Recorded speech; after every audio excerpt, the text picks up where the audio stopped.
بسم اللہ الرحمن الرحیم۔ السلام علیکم ناظرین۔ اس وقت ایک سنسنی سی پھیلی جب یہ بٹگرام سے خبر آئی، ضلع بٹگرام کا علاقہ آلائی پاشتو جس کا غالباً نام ہے، کہ صبح 7 بجے اسکول کے کچھ بچے اور ایک ٹیچر اور ایک مقامی افراد چیئر لفٹ کے ذریعے اسکول جا رہے تھے۔ خبر یہ تھی کہ چیئر لفٹ کی رسیاں ٹوٹ چکی ہیں اور ساری کی ساری جانیں اس وقت ہوا میں معلق ہیں اور کسی بھی وقت ایک اندوناک واقعہ پیش آ سکتا ہے اور تمام کے تمام افراد جان سے جا سکتے ہیں۔ خبر سنسنی خیز تھی، اس لیے سوشل میڈیا اور الیکٹرانک میڈیا پر آگ کی طرح وائرل ہوئی۔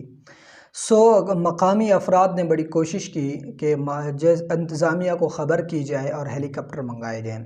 خیبر پختونخوا کے گورنر اور اس وقت وہاں کے موجودہ جو چیئرمین تھے مفتی غلام اللہ صاحب، ان کی کوشش سے، مقامی افراد کی کوشش سے ہیلی کاپٹر منگوا لیے گئے۔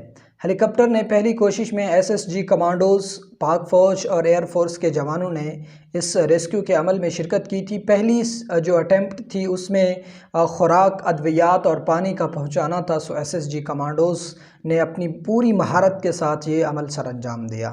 دوسری کوشش میں بچوں اور اس مقامی افراد اور ٹیچر کو وہاں سے ریسکیو کرنا تھا، پوری جان کی بازی لگانے پر بھی وہ اٹیمپٹ ناکام ہوئی۔ اسی طرح ایک کے بعد ایک اٹیمپٹ کوشش جاری رہی، یہاں تک کہ 4 کوششیں SSG کمانڈوز نے کی، جس میں صرف ایک کامیابی ملی کہ ایک بچے کو ریسکیو کیا گیا۔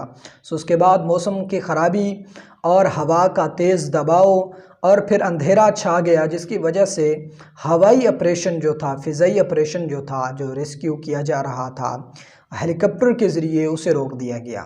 اور اس کے بعد گراؤنڈ آپریشن کا آغاز کیا گیا، جس میں کچھ اس چیئر لفٹ کے میں مہارت رکھنے والے مقامی افراد شمالی علاقہ جات سے منگوا لیے گئے پاک فوج کی جانب سے۔ ان کی مدد کے ساتھ اور ریسکیو کے جوانوں کے ساتھ اور SSG کمانڈوز کے جوانوں کے ساتھ یہ آپریشن گراؤنڈ پر شروع ہوا اور اسی رسی پر ایک چھوٹی ڈولی، ایک چھوٹی لفٹ اور ڈال دی گئی۔ بڑی کوشش کے ساتھ، بڑی محنت کے ساتھ، جان جوخم میں ڈال کر، جان ہتھیلی پہ رکھ کر، یہ مناظر انتہائی دل دہلا دینے والے تھے کہ وہاں پر 8 افراد کی جان اور ادھر سے جانے والے کی جان بھی کسی بھی وقت وہ رسی ٹوٹ سکتی تھی اور تمام کے تمام لقمہ اجل بن سکتے تھے۔ مگر مقامی افراد نے، جن کو بھیجا گیا تھا، ان کی جرت، ہمت کو سلام، اور SSG کمانڈوز کی جرت اور بہادری کو سلام۔ خیر، SSG کمانڈوز نے بھی بڑی محنت کی اور یہاں پر میں کریڈٹ دینا چاہوں گا خاص طور پر ان سویلین کو، جس طرح سے انہوں نے ہمت اور بہادری کا مظاہرہ کرتے ہوئے انسانی جانوں کو بچانے کی اپنی پوری سر دھڑ کی بازی لگا دی تھی اور الحمدللہ کامیابی بھی پھر ملی تھی۔ ایک کے بعد ایک جو اٹیمپٹ تھی وہ کامیاب ہوتی رہی اور ایک کے بعد ایک بچے کو نکالا گیا۔ SSG کمانڈو بھی ساتھ تھے، پاک فوج اور ایئر فورس کے جوان بھی شامل تھے، لیکن زیادہ تر جو کوشش تھی، جو گراؤنڈ آپریشن میں زیادہ تر کوشش تھی، وہ سویلین کی تھی اور سویلین نے بڑا اہم کردار ادا